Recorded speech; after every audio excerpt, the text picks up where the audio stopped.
All right, how's it going, everyone? Gamma Fighter here, coming at you with another Sylvaneth video. And in this video, we're going to be going over how to use command points in Age of Sigmar 4th edition. Now, of course, you know this is Gamma Fighter's Wargrove. If you're new here, welcome. Welcome to the Wargrove. But as you know, we love Sylvaneth here. We love talking about it, thinking about Sylvaneth, playing with Sylvaneth, painting Sylvaneth. So this is going to focus on the Sylvaneth, but the stuff we talk about with the command points is going to be applicable to everyone. It's just that I'm not going to be talking about your example, like for example, cabbage here. I'm not going to be talking about what command points to use with a cabbage, but I will talk about what to use with Dryka and what's good with Dryka. But as far as like the generalities, though, it is going to be applicable to everyone. So I want to talk about the mindset. I think this is an important way to start the discussion because that'll help us to frame how we should be thinking about the command points. And that's kind of the whole point of the video. So first of all, we need to keep in mind that command points are there to help you win the game, okay? Not to win combats, to win the game. And so I love using all out attack. I love using all out defense. I love making my guys kill their guys. I love keeping my guys alive, but that doesn't always help me win the game. Sometimes it will. Sometimes winning fights is going to win you the game. And sometimes you have the opportunity to either table your opponent or you need to play like super defensively so that you don't get tabled. But most of the time, we need to be thinking about the command points directly and sometimes indirectly, leading to us getting victory points. That's the mindset we need to have when we're approaching a game, but also as we consider our command points and how we're going to use them. All right, we only have 4 to 5 per battle round. That means we need to ration them. We're not rolling a dice to get an extra one when our general's alive or whatever. We have to ration them. And so this is going to vary from game to game. There's going to be some games where like in the first turn of the battle round, like you need to just go all out. Whatever the situation is to keep your guys alive or to kill the enemy, or you get a double turn and you can just blast them and take out most of their army and they'll just be in shambles, but you need to use all your command points, that's fine. Most of the time, though, you're going to want to leave some gas in the tank. Whether you're going first or going second, you're going to want to have some of the command points be used in the first turn of the battle round and some of the command points saved, though, so that you still have them available for the second turn. So as you are playing the turn, whether you're going first or second, consider what you may need for the second turn. There we go. And then, yeah, this is another important point. By being down by just 1 point, you can get the underdog bonus, which gets you a whole command point per battle round. That's a pretty big bonus, especially when you consider, as we talk through these command abilities, when you consider what it can enable you to do, it can really swing the battle for you. All right. As sort of a disclaimer, this is an overview. I'm not going to be reading through the different command abilities word for word. So if you want to know the exact wording, go ahead and download it from Warhammer Community. You can follow along. Otherwise, I think a lot of people are pretty familiar with it. I'll give sort of a general description of the command abilities as we go. And then the second disclaimer is that these are general guidelines. As I like to say, there's basically infinite possibilities for how the board can be set up in any given battle. So I'm not going to be able to cover every situation. There's always going to be different exceptions to what I talk about, but these are sort of general guidelines to help you make the right decision in your game, right? Because I can't be there with you. And even if I was, you probably might not want to listen to me in the moment there. Okay, so I think this is probably why most people click on this video. What are the command abilities that we want to prioritize, really? So I want to put that out here first, and then we'll dive into the deeper look at it. So I give you the highest value content in Sylvaneth, content on YouTube. So let's get into it. All right, basically I see like 2 different archetypes for how we play Sylvaneth right now. Maybe more will develop, but currently the strongest one and the one we see doing best at tournaments is running with Alariel and Belthanos, sometimes just one or the other, but the ones that seem to be doing well are running both of them. And they have the same idea, which is one sort of big, beefy general that is leading everything and enabling the whole army that you're trying to keep alive, and it enables all the other stuff to be able to do a lot of damage. Of course, they can fight pretty well on their own, though not quite as efficient as our hammer units and stuff. I got a deep dive on the units if you want to learn more about that. But Yeah, they play pretty much the same either way. So for this, I think power through may be the most important command ability, because power through lets us get out of combat using our movement characteristic. So that means Alariel and Belthanos. Alariel has a 14-inch flying move, so you can use her offensively, get her stuck in, accomplish what you need to accomplish, and then you can back her off, even being able to get her within range of the Awakened Wildwoods to benefit from the healing. You can get her out of danger, of course, and you're moving by a 14-inch flying move, which she has a huge base, so she is a little cumbersome to get around. But with 14-inch flying after combat to get you out of combat, that's huge. And Belthanos is a 12-inch flying move, I'm pretty sure. And but being able to do that, it's basically like having access to another strike and fade where you're not limited by having to be near Awakened Wildwoods when you're fighting. So that's a really big, powerful ability, especially because when you're using Alariel and Belthanos, you want to keep both of them alive because they enable your team. I mean, Alariel is a huge number of points, and she's going to be kind of where the action is centered around most of the time. And so you're going to want to just do everything you can to keep these guys alive. Power through is a huge tool for that. So you usually want to keep at least one command point of, well, I guess it's an end of turn ability. You're going to want to keep one command point available for power through. And then covering fire is a big one. Now, the caveat here is that most of these Alariel and Belthanos lists are running with a reinforced unit of Kroth Bow Hunters. Those are really strong, and if you're bringing them, you want to use covering fire every single turn that it's available during your opponent's turn. That's the reason you're bringing those things pretty much. So you want to keep just blasting out with the covering fire. Rally is also really important for keeping Alariel alive, or Belthanos, or Spirit of Durthu, whatever it is that you're running. These big monsters, they have a big health pool. If you roll, you don't have to roll a minimum of 5, like to bring back a Kroth Hunter, they have a health characteristic of 5. So you have to roll 5 on the rally roll. Well, with Alariel, you don't care if it's 3 or 4, like you want higher, of course, but you're not counting on a 5 to be able to get a whole model back or anything. And then the other one I put is Magical Intervention, and that's basically for every army, because manifestations are really strong. Alariel has a small damage spell that can be clutch sometimes. You could even soften something up, and then your covering fire could finish something off, that type of thing. We have a couple of damaging spells. They're not crazy good, but yeah, manifestations are also a really good opportunity to be able to manipulate the battlefield, bring extra damage in, bring extra health in, stuff like that. So the other archetype is where you're really focusing more on the Kroth Hunters and the bugs. So these they lose out on the abilities that Alariel and Belthanos bring, but they have the advantage that they're much more efficient when it comes to damage as well as durability.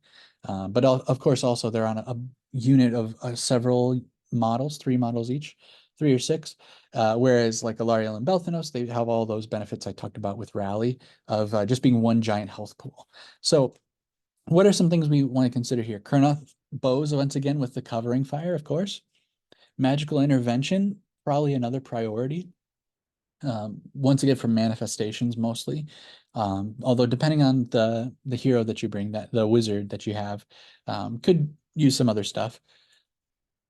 And I think the strength of this army build is that with the Alariel Belthanos one, you're pretty much always going to be using these 4. And there's not a ton of flexibility. The power through is just sort of essential every battle round. The covering fire, that's the whole reason you brought Kroth bows. And then rally, you can use it during both hero phases. That's 4 command points right there. And if your Alariel needs the rally to stay alive, like you're not going to skimp on the rally. So it's pretty tight. Whereas you're not you can use power through with the bug riders. They have a big movement characteristic. The Kroth Hunters do not, though. And they, of course, they also have a smaller health characteristic than Alariel and Belthanos, which power through is also based on that as well. So yeah, if you're not using power through, and if you don't have Kroth Bow Hunters, you're not using covering fire either. So you have a lot of command points available that you can use. So Countercharge is one that's super powerful, but it's also super expensive. It costs 2 command points, obviously allowing you to charge in the enemy's charge phase. And then it also frees you up for all-out attack, all-out defense, um, which is kind of ironic because these guys are already more efficient in terms of their damage and durability than Alariel and Belthanos. But this gives you even more power and defense if you can save your command points for all-out attack or all-out defense. Yeah, and I mentioned power through as well for the bugs. The bug riders are fine with doing that if if they have the higher health characteristic and are able to do it. Okay, so this was basically my analysis of our priority usage. So if that's all you want to know, feel free to click out of the video, and that was it. But I'm going to do the deeper dive now. So first, I think it's really important for us to do a really brief overview of the battle tactics that are available. And as we go through these battle tactics, to think about what command abilities are going to really help us accomplish these or really mess up our opponents who are trying to accomplish these. So I did a video on Sylvaneth and our battle tactics and key units we can use and that kind of thing. So you can go ahead and check out that video if you want. If you already watched that, or if you're already used to playing Sylvaneth, this should be pretty familiar with you. Reclaim the Realms, trying to get 1 unit in each quarter of the battlefield and more than 6 inches from all enemies. This is really key. 6 inches means that to mess up your opponent, you don't have to get in combat with them. You just have to be within 6 inches. And sometimes we can accomplish that with a redeploy. Now, if we only need like a 1 or a 2 on our redeploy roll to be able to get within 6 inches of them, they're probably not going to go for that battle tactic, or they're gonna like they're gonna try and move further away, than that. So it's not gonna be a super reliable redeploy, but if you can spend a command point and then you have like sort of a 50-50 chance of ruining your opponent's battle tactic, taking like 4 points away from them, like that's a pretty big deal. So keep in mind redeploy if you're playing against order, and being able to disrupt this battle tactic. The other one is Slay the Tyrants, just killing an enemy hero. This is one where something like All-Out Defense can mess that up for them. But, redeploy to make their charge longer. And then for yourself, you know, not much during your turn. I don't know, re-rolling your charge. I'm not going to say re-rolling your charge. Obviously, when you need to re-roll your charge, you can do that. Right, for chaos, theirs are to destroy 2 or more enemy units. So once again, all out defense, maybe even all out attack, so you can kill something the second activation before they get a chance to hit you, possibly. Of course, redeploy as well, maybe countercharge, stuff like that. If it can help turn the tides in a fight, that type of thing. If you can get like a Spite Rider Lancer to get strike first with a countercharge, that's pretty baller. Ordained charge, so they have to pick an objective, and then they have to have 2 or more enemy units charge, and then at least one of the units that charged has to be contesting the objective that they picked earlier, and then they also have to control that objective. So this is really convoluted. It seems really like it can go wrong a lot of different ways. So you can have it so that they fail the charge with because you redeployed. You can have a counter charge to help you win that fight so that they don't contest the objective or they don't control the objective. Yeah, all out attack, all out defense. It's pretty easy for this one to fall apart. All right, death battle tactics. So this is where you have to have okay, I'm talking about in terms of them because we're Sylvaneth. We're not doing death battle tactics. So if the enemy would pick, or they don't have to pick, they just have to at some point during the turn slay a non-hero enemy unit that hasn't had any models removed, meaning they're at full strength. And then yeah, if there are no non-hero enemy units, then they can pick any unit, meaning like any hero. So if you come with like Durthu, Alariel, Belthanos, that's all you have left or something like that, then they're not totally shut out from this. Um, so this is another destroy one. So all the different ways that we can kind of evade. Something I didn't say earlier, like Gossamed archers can do the covering fire, and then they can do a D6 move after. So you can do like a redeploy and then a covering fire, and you get a 2d6 move. That's pretty strong to get them if they're the ones that is going to get destroyed. Um, so yeah, all out attack, all out defense for this one too. If your opponent's picking this battle tactic, inevitable demise. So this one, they have to be in your territory and then more than 9 inches away, which is crazy. That's pretty big. So this is another one where the redeploys and that kind of thing can mess them up. Unfortunately, we don't have like any teleporting within, like the Stormcast have that in their prayer lore, so they could do a magical intervention to be able to teleport and stuff. We don't have anything like that. All right, and then destruction. This is another one. 3 friendly units in friendly territory, and then they have to be totally outside of friendly territory, and then have to have used a fight ability. So yeah, this is another one that's kind of easy to fall apart. Um, Once again, redeploying and stuff like that, so they miss their charge and then they can't get all the way out of the territory.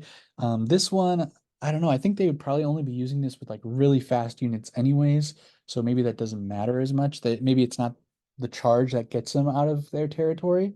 It depends on the battle map as well. You know, who calls it battle map? I don't know where that came from. Anyways, the map that you're on, the scenario. Oh my gosh, I can't think of the word. Okay. Um, but I'm thinking like as well, I wonder if there could be situations where magical intervention will actually block them from getting far enough, possibly where they'd have to go a couple more inches around. And maybe there's a situation where this is like a really tight charge and movement that they have. I'm not sure. But this one is pretty tough anyways, for them to do. So, you know. I guess I haven't played enough destruction to really know. Okay, and then cut an approach, pick an enemy unit and a friendly unit that are the friendly unit's not in combat. The enemy unit has to be in combat. Yeah. And then the friendly unit has to get into combat with that enemy unit, and then that enemy unit must be destroyed. Oh my goodness gracious. So this is another convoluted one. Feel sorry for destruction. Um, so yeah, but it's another destroy one. So the you're not able to use redeploy because you're already in combat. You're the friendly unit or you're the enemy unit that's in combat. But you can use stuff like all out defense, things like that. Um, if you use like you have something like Drika that shoots in combat and use covering fire, you have to shoot what you're in combat with. So you could kill that, but then it's after the movement phase, so you can't do a redeploy at that point. But you might make it more likely that you'll survive. I don't know. Yeah, all out attack, all out defense. Um, Countercharge, once again, they're looking at 2 activations here because they have a friendly unit that's already in combat, and then another friendly unit charges in.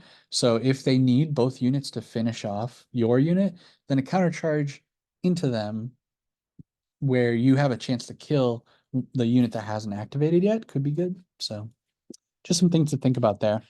So going on to universal battle tactics, so these are going to start to apply to us as well now. When it comes to do not waver, you need to not be destroyed. So hopefully you set it up so that it's pretty locked in. But if you're doing this battle tactic and there's a chance that one of your guys could die, the second activation, then you may want to save a command point for that. And as well, for the opponent, they're going to have 2 activations and they need to make sure that none of their units are destroyed when they use this. So something like an all-out attack or a counter charge could help you get that kill. Take their land, so they have to contest and control a terrain feature. So once again, redeploy could get you in range to be contesting the terrain feature. Something like a counter charge where you can get in combat. If you think about what they're probably using chaff to complete this. So stuff like our tree revenants and things like that. If our tree revenants get charged, there's a pretty good chance they're going to die, and or at least the enemy will kill more of them so that they won't have enough control to be able to control the terrain feature. So something to think about with both with when you're trying to deny it from your opponent, as well as when we're doing this battle tactic, be aware of some counter charges, some redeploys that can even just get into position. Yeah, So sometimes it can seem kind of easy to take like a really big terrain feature, but then realize like it could be easier for your opponent then to redeploy to it. So, right, slay the entourage, killing something in the enemy general's regiment. Yeah, once again, this is a destroy thing. Um, so is this? Yeah, this one doesn't have combat attacks, right? Yeah, it's Slay the Tyrant is combat attacks. So, but anyways, that just does have me thinking like you could use magical intervention to destroy stuff that are going to try to be killing something from your general's regiment. Once again, looking on defense when your opponent declares this, covering fire could help prevent your guy from getting killed, that type of stuff. Of course, redeploys and things like that, all out defense, all out attack, definitely. Um, and yeah, for us as well, when we're doing this one, you may need if you got a charge that's not guaranteed, it's not like, a 3-inch charge type of thing, then you may need to save a command point for the re-rolling your charge, that type of stuff. So some things to keep in mind with that one as well. All right, so seize the sentry. Um, Having 2 friendly units within 3 inches of the center of the battlefield and not in combat. Um, so I don't know. It depends on the layout, but I'm pretty sure. Um, what is the distance? It's like 9 inches where you have to be away from the middle, even if you have the full, even if your deployment is like the full half of the battlefield, it's still like a 9 inch, 9 inches away from the center. That's, if it is 9 inches, like that's not that far, right? So, okay, I'm pretty sure it is 9 inches away. So when in those maps, the battle plans where the deployment zones come like right up to each other in the middle, then your opponent will only be at most, well, no, at least 9 inches away. So what that means is if you know you're going first and you're thinking about this battle tactic, if your opponent deploys really aggressively where they could do a redeploy and then have a charge that's, 5 inches, something like that, you may want to second guess doing seize the center in that case. As well, you don't have to do seize the center as your first battle tactic, so that you could do this at another point in the battle. And in that case, you do want to keep an eye out for some counter charges there because yeah, you can't be in combat. Or if you do get in combat, you need to kill him for sure. Attack on 2 fronts. Um, this is, maybe another one where redeploys and are going to be strong to deny, as well as, having a reroll if you are choosing this battle tactic. Um, and you do have to control one of the objectives. So if your opponent's fighting you for the objective, or if you're fighting the opponent for the objective, keep in mind attack on all out attack, all out defense type of stuff. So as well as getting more damage if it's going to be helpful with covering fire or magical intervention, for example, there. Right, and then take the flanks. So let's see, if you're doing take the flanks, sometimes a run is going to help. It depends on the battle plan, but yeah, sometimes a run will help something get into position. Something like the tree revenants where you can't teleport, so they don't have a great movement characteristic. So a run might be necessary to get it. Um, so yeah, use that command point. But yeah, otherwise, do watch out for redeploys. Depending on when you're doing this in the battle, redeploys and countercharges, of course, could really mess it up. And of course, vice versa, if you're denying your opponent, keep in mind being able to use that. Okay, so now we're going to go through. So those are all the different battle tactics. We'll go through the command abilities now. Now that we have all that in mind, I think I said that I was going to go through the battle tactics really fast. I think that was my quote, like really fast. It was not super fast, but all right. Let's keep going though. So in the hero phase, we have rally. Okay, I talked about this earlier. Really good for monsters, especially. If there's a Kurnoth that's already taken damage, then it can be okay. The bugs, I say when they're damaged, but they have an auto heal anyways, so it's not going to happen that often. But yeah, not really as valuable. Something you don't want to forget is that this can resurrect dryads because they only have a health characteristic of 1. So for every rally dice that you get the 4 up on, then you're getting a whole dryad back, which can be really frustrating because the dryads are kind of hard to finish off. So um, yeah, so if you can bring more back and then get them back to full strength again, like they can be really annoying to take out for just 110 points. And then Revenant Seekers, we have this ability where they give +3 rally dice to allies that use rally wholly within 12 of them. They've got a pretty good chance of rolling fives, 4-ups, that is. So something like the Spite Rider Lancers actually have a pretty decent chance of getting a whole unit back or a whole model back, which is I wouldn't want to depend on that, but it could come in clutch at some points. But yeah, Revenant Seekers, I don't know that they're really worth it at this points level, just for the +3 rally dice. Magical intervention, this is really going to depend. Like I said, sometimes you're going to want a little bit of damage, but I've talked before in the Magic Deep Dive recent video that being able to cast our Rend spell that gives +1 Rend can be really useful, especially if you already have that active from casting it on your turn. Then it may make your opponent second guess because you'll have 2 areas that are protected with this +1 to Rend. Um, and so they kind of get put in a bad situation, not really wanting to charge anything, which can be good.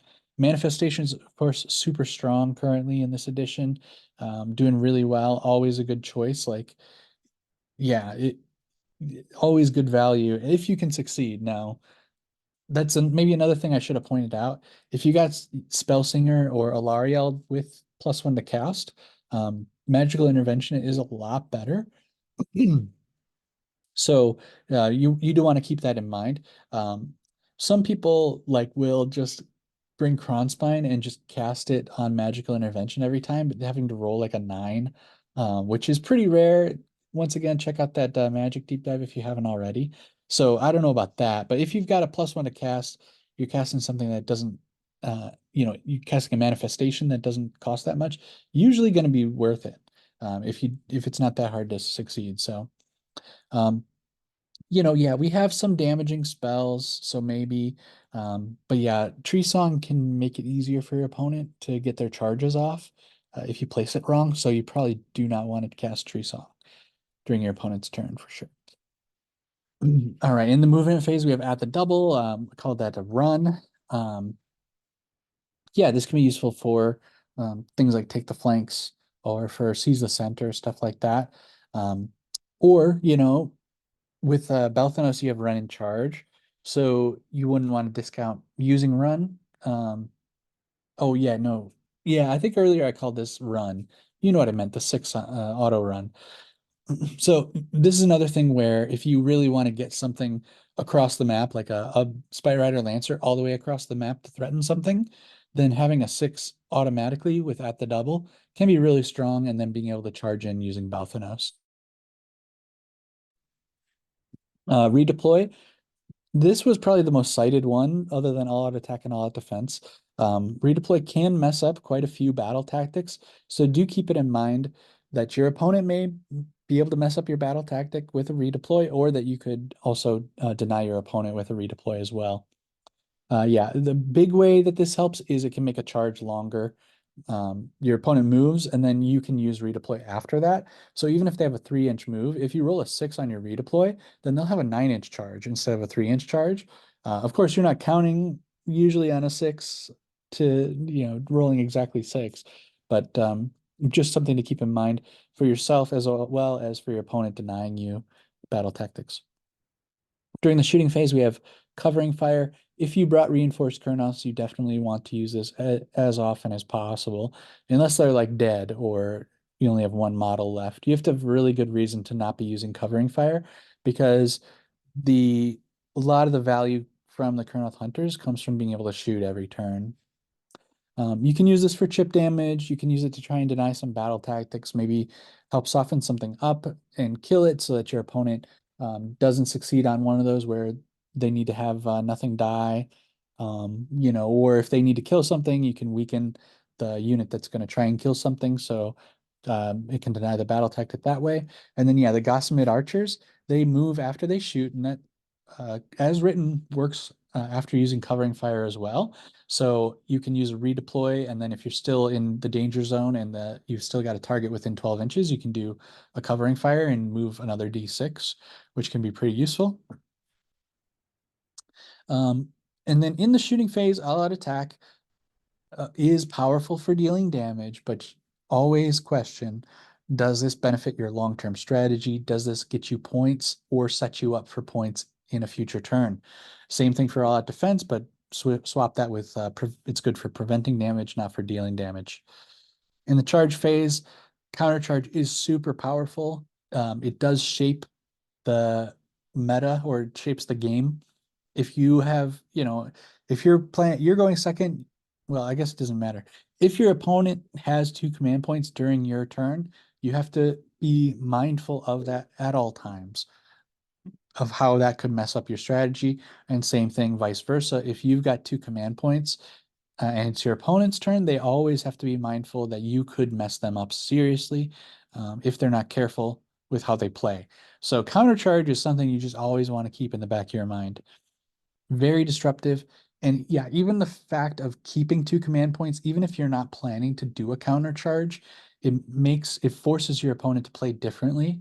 And then if they don't play differently, it could just put them in a really weak position where it's totally worth 2 command points. You can get in there and you can really wreck their whole game plan. Forward to victory, I mean, if you got to, you got to. Like, if you need this charge to go off, you may want to save a CP to be able to use that. Um, it's you never go into a turn going like, oh yeah, I really want to use forward to victory. It's like it's a reroll on your charge. So it's like if you failed it and you really need to hit that, like just reroll it. Um, in the combat phase for all-out attack, this can deny some battle tactics as we talked about, because a lot of them have to do with using 2 units to fight. So if you kill the unit before it gets a chance to fight, then there you go. Of course, when they have 2 units that they have to fight with, then they've got 2 activations, and unless they have strike first or they give you strike last, then you're going to get a chance to swing back with before their second unit swings. So all-out attack could help you finish that off so that they don't even get the chance to do so. Uh, Getting +1 to attack is a very powerful effect, but once again, only if it really furthers your strategy, helps you with your overall game plan. Notably, though, this is not very good on Kroth Hunters because they are already hitting on 3s and 3s. The worse that your like to hit roll is, the more impactful an all-out attack is, just because of the way the math works. So yeah, for Kroth Hunters, they're hitting on 3s and 3s, and if you give them if they have the honor guard rule where they get +1 to hit against the enemy general's regiment, +1 to hit, +1 to wound, then all-out attack is doing nothing because they're hitting on 2s and 2s. So I think this is best on Alariel, Draika, Belthanos, Tree Lords, and Bug Riders. They all have 4s to hit. Maybe not all of their attacks, but they do. Draika in particular has forced to hit on her shooting as well. Her shooting is like really horrible. Last edition, she had crit mortals, but they're gone. I'm still butthurt about it, but so she's hitting on 4s with shooting as well as with her melee profile too. So all-out attack could help her quite a lot. But yeah, all of these guys do hit on 4s. So um, yeah, it's going to be more impactful on them than on the Kurnoth Hunters generally. For all-out defense, this is another one that could deny some battle tactics. We have quite durable guys, like units and stuff, so it could help keep something alive and deny a battle tactic that way. Uh, they might overestimate their ability to kill. Even something like dryads, they are -1 to be hit and -1 to be wounded when they're wholly within 6 inches of an awakened wildwood. So your opponent might think that they're an easy target to kill, but if you use all-out defense, with that -1 to hit and -1 to be wounded, then it might help them survive. So once again, powerful effect, but consider how it's going to help you to get the victory points to win the game. And then finally, for the end of turn, we have power through. It's just at the end of the turn. And as I already talked about, a 14-inch flying move to get out of combat with Alariel is absolutely insane. And you always want to be thinking about it. And if you're playing Alariel and you know that you're going to have the opportunity to get stuck in combat and stuff, then yeah, you really want to keep in a command point to be able to use this. It's Strike and Fade 2.0. It's in some ways much better version of Strike and Fade, which is like makes me want to cry, but that's just the case. And yeah, and then something to keep in mind, it's based on your movement characteristics, so faster things with better movements much better on. So Alaria, Belthanos, Bug Riders. And yeah, it's also you have to have a higher health characteristic. So once again, that favors Belthanos and Alariel for sure. So that's it. Thank you so much for watching. That's the deep dive into the command points, how to think about them, how to use them, how they work with the different units, that type of thing. So if you made it this far, please like that, smash that like button. Yeah, baby. Leave a comment down below if I got something completely wrong or if this helped you in any way. It really makes a big difference. Tiny little channel. But it really does brighten my day when I get comments, people saying like, hey, I really like the video, or you really helped me think about things in a new way, that type of thing. So yeah, if you have other thoughts as well, if I'm overlooking something or if I really overrate something, let me know in the comments. I'm by no means any kind of pro player. I'm a big fan of the Sylvaneth. So, there's definitely stuff I could have gotten wrong. I'm literally just a guy. Don't go buy a command point.